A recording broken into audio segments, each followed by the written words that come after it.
Good morning, good evening, and good night. Can you just tell I've watched The Truman Show recently? Wherever you're listening from, you're back with the Virtually Agile podcast. I'm Chris Stone, the continuous improvement coach. Today's guest is another person I've karaoke'd with. It's becoming a thing, folks. The CEO of ProKanban.org, a fellow speaker and author of the Kanban Pocket Guide. Welcome, Colleen. Thanks for having me, Chris. Pleasure. How's Colorado today? Cold, snowy. I mean, it's the day after Halloween in the US, so everybody is a little tired and maybe a little hungover. Kids were up too late, had too much sugar, but we all had a good time.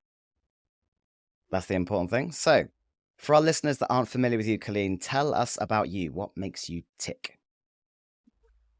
Well, I am the CEO of ProKanban, and I've been an entrepreneur in the past. I'm one of the co-founders of Scatterspoke, and Scatterspoke is a tool for continuous improvement that marries up qualitative feedback from the teams with quantitative feedback from the tools that the teams are using to provide insights and opportunities for improvement.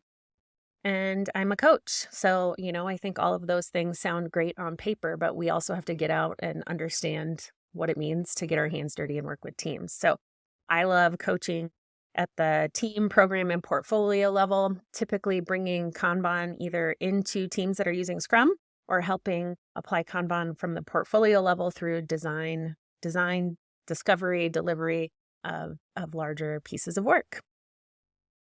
I love your pronunciation of Kanban. It's got a calm to it, Kanban.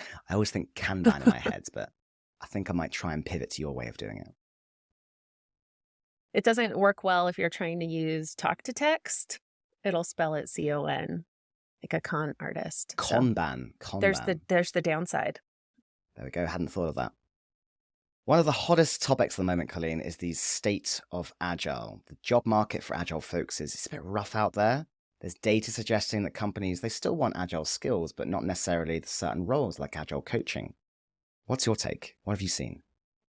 Yeah, I mean, I think we're all seeing the same thing around that right now. And a lot of layoffs right now are taking place where I think that the Agile roles are really considered a nice to have thing for the teams, but not a necessity. So we're seeing a lot of organizations that are just cutting the entire Agile team. We saw it at Capital One.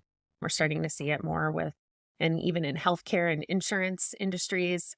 And, I think it makes sense. I know that's probably an unpopular opinion and it not where any of us want to be after being in this industry for some time, but I think it's really hard to prove value as a Scrum Master. And for a lot of us in the industry, it's something that I feel like I feel like it's been coming, right? It's been coming for a while. I think maybe we grew too fast and we added a lot of overhead in terms of, mandating certain things and from an Agile perspective at the team level that weren't providing value for the teams or we weren't able to show that the teams were actually getting better. I think there's that conversation we have a lot in Agile of, should we be working ourselves out of a job? And I think, yes, we always should be, right? We should come in, we should help a team improve, we should give them the tools so that they can do that without us there, and then we should move on. And I don't think that's the way that the industry got set up, basically, is it was a full-time role forever to be a Scrum Master or a full-time role forever to be a coach. And so I'm surprised organizations are cutting those positions right now. What's your take on it? I'm completely with you.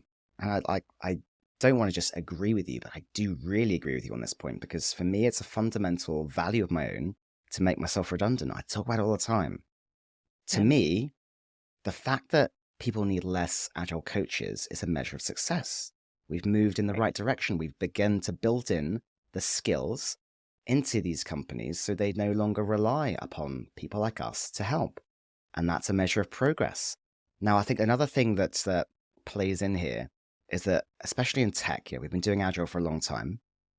It's kind of become the baseline. It's the norm. It's accepted now, or it's expected, not necessarily accepted. And therefore, naturally, if you think of an adoption curve, we've hit the point where the majority of companies are already doing this. So there should be less need for skills like this, especially if those skills are already built into the teams. I always say continuous improvement is a team sport. It's not just one person to do.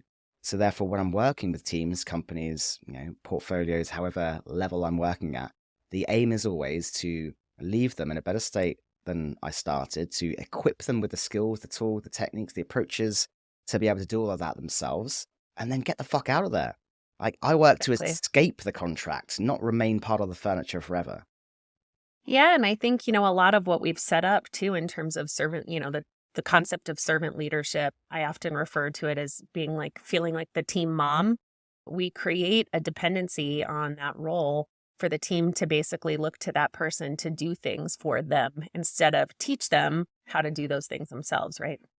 And I think, you know, obviously, I think as we start to look more at continuous flow and Kanban practices, I think there's an opportunity for a lot of us in the industry to start to look at simple metrics and simple, like things like flow metrics as a way to say, I'm going to teach this team how to use these metrics to track how their work is moving in flight. So looking at things like WIP and work item age, and then starting to look at that same set of metrics to identify those opportunities for improvement. And then, like you said, get the fuck out. Like, give them those tools, teach them teach them how to identify the opportunities, and then move on to the next team or the next organization that needs that help. And I think, it's really a more lean approach to what we do. Absolutely. So, what would your advice be to anyone out there who's struggling with the state of the market right now, maybe looking for work? Any tips for those people? If, I think looking more at data is going to be where all of these industries are headed, right? And so I think it's a language that's largely absent for a lot of Scrum Masters and coaches. We talk a lot about feelings and people, and not to say that that stuff's not important, but if we're trying to prove our value in an organization, we have to be able to quantify that. And I think that's what's been missing for a long time. And so being able to show, like you said, I'm helping this team improve, I can quantify that this team is getting better at what they do through the practices that I'm bringing to them, is going to be an important part of showing that value and then being able to go do that somewhere else, whether it's inside the same organization or. And so I think getting familiar with how to do that is going to be the first step. I'm obviously a little biased here. So I think, but looking at, the flow metrics are a simple place to start. There's only 4. You can gather that data now. You can gather that data, if you're joining a team, it's metrics that are probably already being captured behind the scenes in whatever tools they're using. And so it's not like you have to go collect a baseline or start from scratch to gather data. It's all there already. And so I think it's a very simple place to start. And I think it's a good place for a lot of Scrum Masters and Agile coaches to start as well. So, being aware of the data, but and I'm not just talking about how people are feeling, because that's kind of intangible. That's hard to measure and gauge. And being aware of the data that actually translates to something meaningful, i.e., we have gotten better at delivering stuff. We've gotten greater quality. We've got less things just stuck there, because things stuck there aren't adding value. And ensuring that's translated in language that people who make the hiring decisions can understand. I think there's a fundamental failure of, if you want to call it an industry, agile coaching, agile as a profession, even those that train, because what we do is we go out there and we train people how to execute a framework or how to teach others what a framework is. But we then don't teach them how to go out and articulate their value. This is the value I brought a company. This is why you need me or people like me. This is how I tell the story of the great results of this team. I don't think it's about taking credit, but it's just being aware of the value you bring and being able to share that story. I think if people were able to do that better, there would probably be less situations of mass redundancies, mass layoffs of these types of roles. Right. Yeah, absolutely. Yeah. And I think, I see this a lot in, at least in the Kanban space, where people are asking for case studies. And I know it's kind of a sensitive thing. A lot of organizations won't participate in case studies because they don't want their, they from a market perspective, they don't want to share any of their secrets, or they don't feel like they can disclose certain ways about how they do work. But I think those stories are really important, right? We learn from those stories. We learn more from the stories of other people doing these things and the way that they failed, where they struggled, where they succeeded, than we're ever going to learn in a classroom. And so I'm always out there, we doing things like this, right? Podcasts and interviews and talking to the people that have done the work, I think is a great way for us to continue to share stories that are real, that get us, I guess, closer to what it looks like to implement change in an organization instead of just teaching it.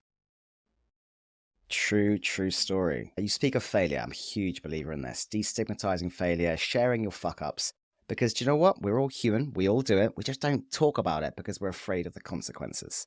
And I think by sharing our failures openly, we destigmatize them. We make others feel more comfortable sharing those, because those failures, that's a huge source of data, a huge source of learning that others could benefit from. It could help you as an individual or as a team or as a company avoid wasting a lot of time on the wrong thing, or failing and struggling building something because another team may have learned that exact same lesson. We just don't talk about it because we want to protect psychological safety and Vegas rules and all that sort of thing.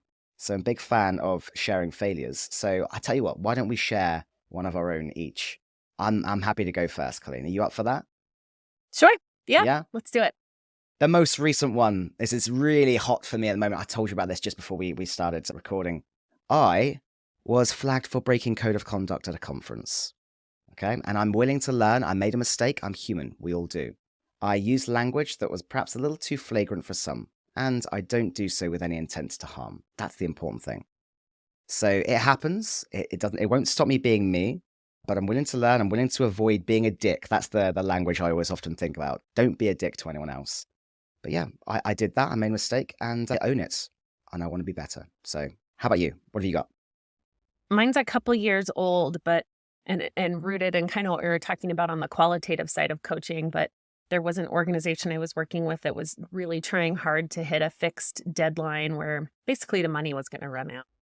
And so they were, this project had been in flight for a long time, and they were saying, help us use probabilistic forecasting tools and Monte Carlo simulations to understand what our runway looks like.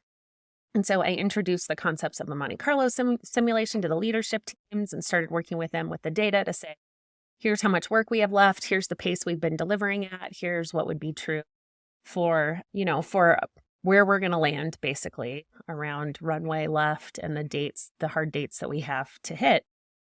And leadership there took that information and basically said, okay, well, what if we increase our throughput to 1 story per developer per day? What does that do in the Monte Carlo simulation? And then said, okay, great, thanks. Now that's the mandate, is that every developer has to complete 1 story a day.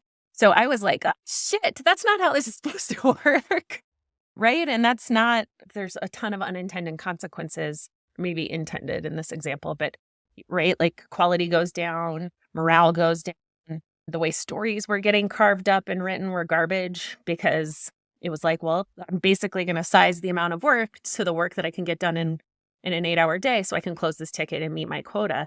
So really, it just felt like an epic fail. And I could not get them to understand, like, I guess, how they had really bastardized the process and the approach to using past data to be able to forecast accurately. They almost used it all as a way to weaponize how much output they expected from the developers. So I didn't end up staying with this organization very long after that. I can't report back what if that helped them meet their date or actually save their runway, but it felt like a big failure, right? Because it was like I felt like I brought in tools that got really used against the teams. Did you feel like a dick for introducing that? Yeah, I mean, absolutely, right? And I'm sure the teams were like, fuck Colleen, right? This is what'd she do here?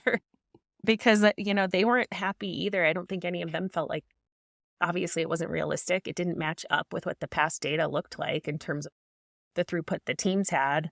And it incentivized a lot of individual heroics, right? And so instead of saying this team is working together to deliver this much work every sprint or every quarter, whatever your time box is there, it started almost pitting all the developers against each other to try to meet that individual quota of work.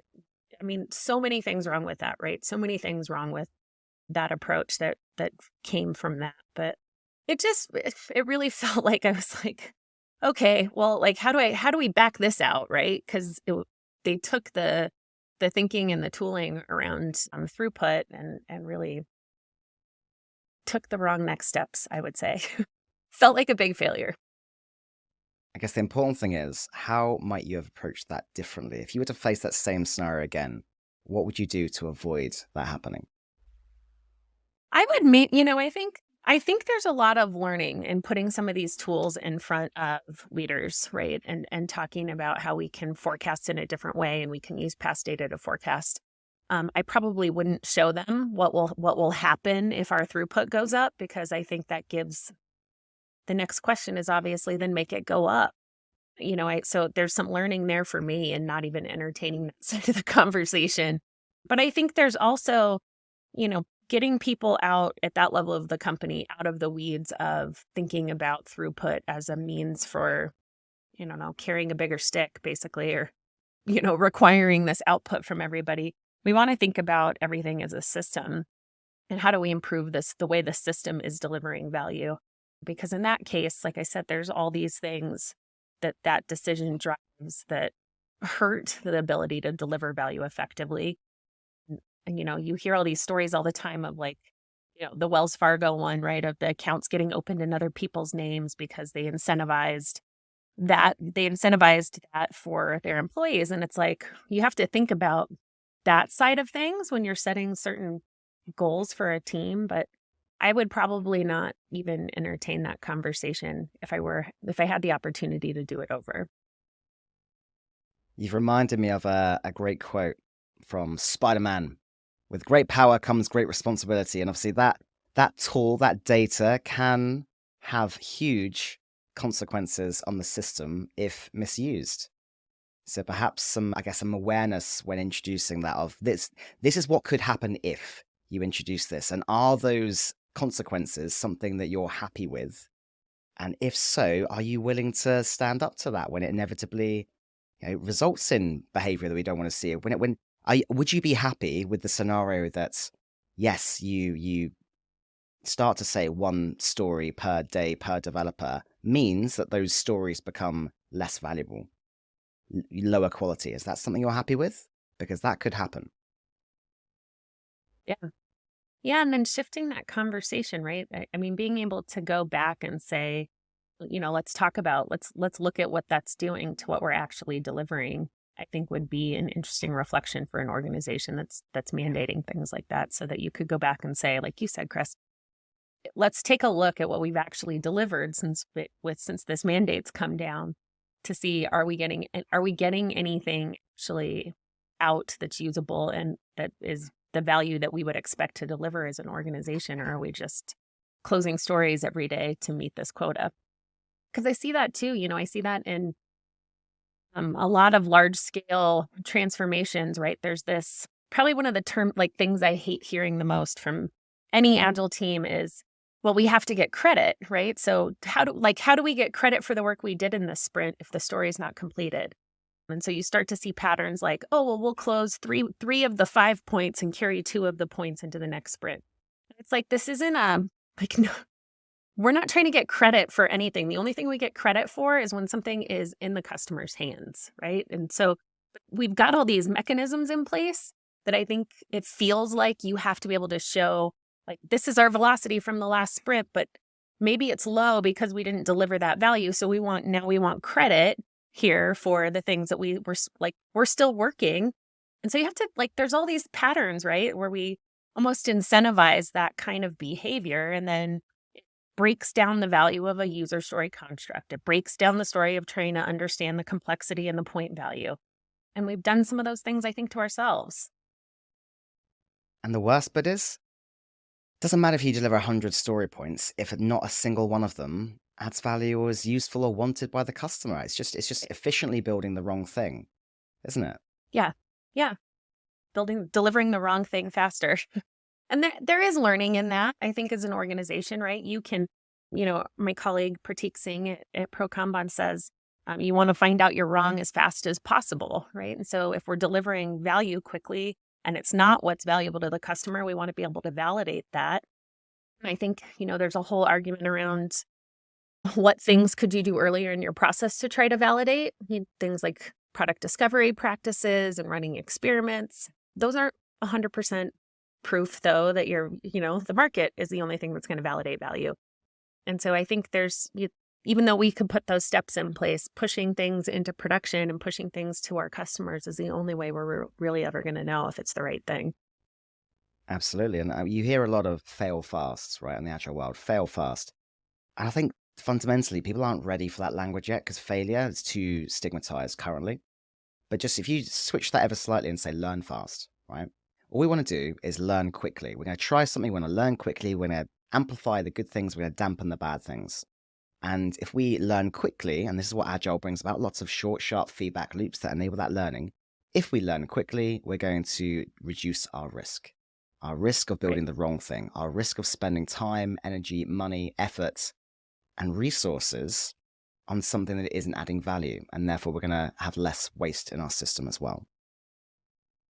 Well, and risk is something, I mean, that's putting it that way, that's a language leaders talk, right? We talk about risk all the time, and shifting the conversation to it being about mitigating risk and understanding the risk is often how we approach forecasting too. So if we're starting to shift to more probabilistic forecasting and away from fixed date, like here's how many story points we can get done by this date, or here's a feature with 20 stories in it, here's the date we can have that done. If we're shifting the way that we're communicating the forecast to include the likelihood of hitting that date, you're communicating risk. So if I told you I'm going to forecast this feature and there's an 85% chance we'll deliver between November 5th and November 10th, you know how much risk is associated with that forecast, right? There's a 15% risk now that we won't hit that window of time. And both of those things, what you're talking about with risk of delivery and what I'm talking about with risk of dates, we often remove from the conversation. I don't know if we're trying to protect stakeholders from not worrying about that part, or if it's something that we're not as comfortable with as coaches. Maybe we want to be seen as like, we have the right answer. We have the perfect outcome here, whether it's value or delivery. But I think communicating in risk helps everybody understand what they're signing up for. And then you can have more of a conversation about how to mitigate that risk. When we cut that out of the conversation, we're taking that piece out of the conversation, like off the table too. So I'm like making the decision for you that you're comfortable with that amount of risk if I'm not bringing that in. Yeah, and it becomes a bit of a negotiation. So a scenario I love Right. probabilistic forecasting for is when someone says, right, we need this and we need this by this date. And you can say, well, okay, if you want this, and this is the current scope size of it, you said a feature with 20 stories. If you want this and you want it by this date, well, history suggests that there's a 50% chance of that happening. So there is a 50% risk. We're going to flip a coin and it might not happen. Is that something you're happy with? Okay, no. Okay, so what can we do about that? What can we do to adjust that? Is some of this less important? Could we reduce the scope of that? Could we change the date perhaps? What would happen then?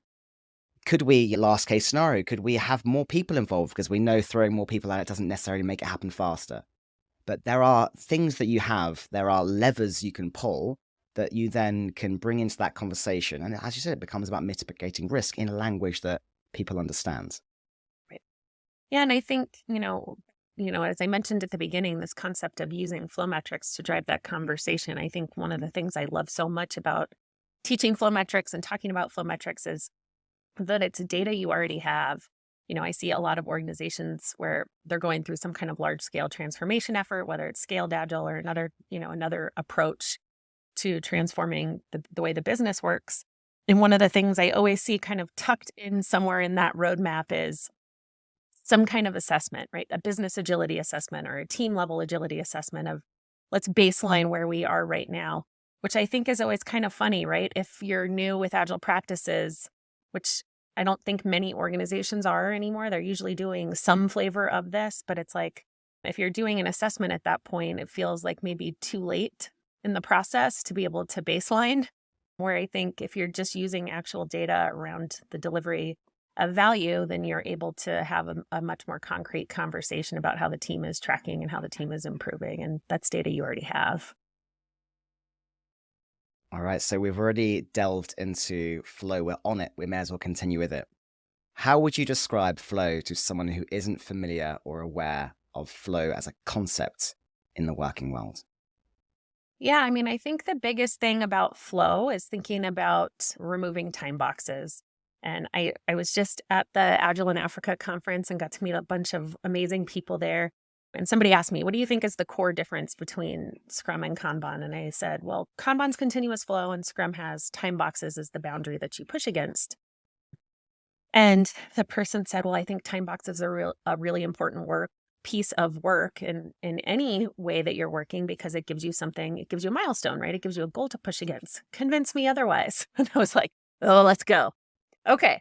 So here's the thing I think that's really important is that there's still constraints from a flow perspective, but instead of the constraints being built around a time box, they're built around time itself of the individual work item. And so we talk about things like cycle time and work item age as a way for us. That's what we push against. And so in this conversation, the other person said, well, then is a service level expectation then a time box, right? And I said, I think it could be conceived as a time box, but here's the difference. Your service level expectation is built off of cycle time. So it's based off of, again, past performance and past data rather than an arbitrary time box being set on the team. And so I think when we think about those things, then it is a continuous flow of work through a team based off the capacity of that team and the pace that that team is delivering value. And then you're limiting the amount of work in progress and the amount of work aging in that system. So you're getting things to customers all the time. So that's not a short answer at all. But I think when we start to think about kind of the fundamental differences in how we're working now and what we're trying to approach from a flow perspective, it really is that. How do we deliver value all the time? Continuous delivery of value and removal of arbitrary dates, because that's what they are. You know, when someone comes in and said, right, this team, you are going to be working in 2-week sprints now, that's arbitrary because you don't yet know what their cadence is, what their pace of delivery is, what's sustainable for them. It's Right. simply just these are the dates that most teams around the world use, and yeah, they provide some sort of constraints, something to focus on. We're going to try and deliver some value by X dates, which, can be a forcing function for some. It can be very useful for some, but it's just a very different thing from flow itself. Yep. What's the biggest mistake you believe companies make when it comes to predictability? Good question. Okay. I think that I mean I would kind of go back to time boxes in some respects here that the predictability piece becomes those arbitrary deadlines, right? And I see this I guess a lot with companies applying scaled agile where the deadline becomes the program increment. So maybe you have a program increment of 10 weeks or 12 weeks, right? Where that is the time box then to complete a feature. So it has to fit into that time box. And then, just like we were talking about with stories earlier, you end up making decisions about the scope and value of what's in that work item based on that time box. Instead of starting from the top of, what is the value that we're trying to deliver and how do we just make it as small as possible? Really, at the end of the day, if we go back to continuous flow and fail fast, even if we want to call it learn fast, right? The way to do that is to make our work items as small as possible. And that's not really like ignore the stories, right? Just put like features and epics, getting those as small as possible, I think is a great place for organizations to focus. And I think they lose sight of that with some of the structures we introduce. It makes them expand, if we have a 3-month window to deliver a feature, then let's fill this feature with 3 months worth of work instead of focusing on how do we learn as quickly as possible. Yeah, expanding to fit the time available rather than, as you said, sizing something so that you're getting some value out quick. You're learning from that and then adjusting accordingly. Yep, exactly. Beautiful. Now, we love hearing from newer voices, particularly those who maybe aren't commonly speaking at conferences like you and I. Who else do you think is doing some great work out there in the agile world or not agile world, Colleen, that should be heard from and perhaps I should invite to the show? I would highly recommend Julie Starling. I think you may have had her on the Virtually Agile show as well, or on the meetup as well. She's amazing. I just got to go to the Agile in Africa conference in Ghana and met a bunch of amazing people there that were part of the lineup. Addie Dike was one of the people there that was great. Luisa Mencia was on the stage with all of us. Nana Aban, So a great lineup there. They're all part of a group called Akadidi. I'll send these to you because I'm sure they're harder to look up the spelling for. But, I think there's a lot of, I don't know, my husband calls it nerd famous, but we have a lot of people in the Agile space that really are, right? We've learned a lot from them, but we tend to hear from the same people all the time. We tend to hear from all the people that that are nerd famous. So it's like, how do we raise up some of those new voices and make space for hearing from new people? And I think that's really where the learning comes in. And back to what you said at the beginning, like, where is Agile headed? What is the future of this industry right now? It's going to be in learning from new people, what's working and not working as the market shifts right now, and making space for us to step back and hear from them more. True story. I want to get the fuck out of everyone's way and let them share their perspectives too. And that's why I ask, because I want to invite That's more awesome. people on the show that aren't being heard from. Yeah. Where can our listeners learn more about you, Colleen? LinkedIn, finding some of the work that we've been doing on LinkedIn is a great place to look. We've got a series called Kanban for Everyone, where we interview folks using Kanban outside of software development. Probably one of my favorite episodes we did last year was Kanban for nonprofits or NGOs. That was a great conversation. This year, we've been doing Kanban, kind of the Kanban Plus series. So Kanban with Safe and Kanban with Scrum, and how can we make some of the things we do better with Kanban practices. So you can find those on YouTube. We also at ProKanban.org have an open Slack community. So anybody that's interested in joining Slack and having conversations about flow and flow metrics, or how do I get my data out of Jira, you can join us in Slack. So that's a great place as well. And the link to join the Slack community is on ProKanban.org. We try to make a lot of our learning resources free. So if you do find yourself unemployed right now and you want to embark on a journey of starting to learn some more of these concepts, there's free books, free videos, and a lot of free material there where you can start to learn more about flow and Kanban. Fantastic offer. Thank you, Colleen. And on that note, listeners, if there's any way I can help you also, just ask. That could be sharing your profile, putting you in contact with one of my connections. I'm always happy to do the small things that are in my power to do to help someone. So just ask. Alas, Colleen, our time box is running over, and I'm not sure continuous flow will fit very well in a podcast format, but you know what to do, folks. If you want to hear more and learn more from great guest speakers like Colleen, or more of my sultry and seductive tones, then tickle that follow or subscribe button, and as if by magic, new episodes will appear before you. Until next time, dear listener, don't stop believing. Cheers, Colleen. Cheers. Thanks, Chris.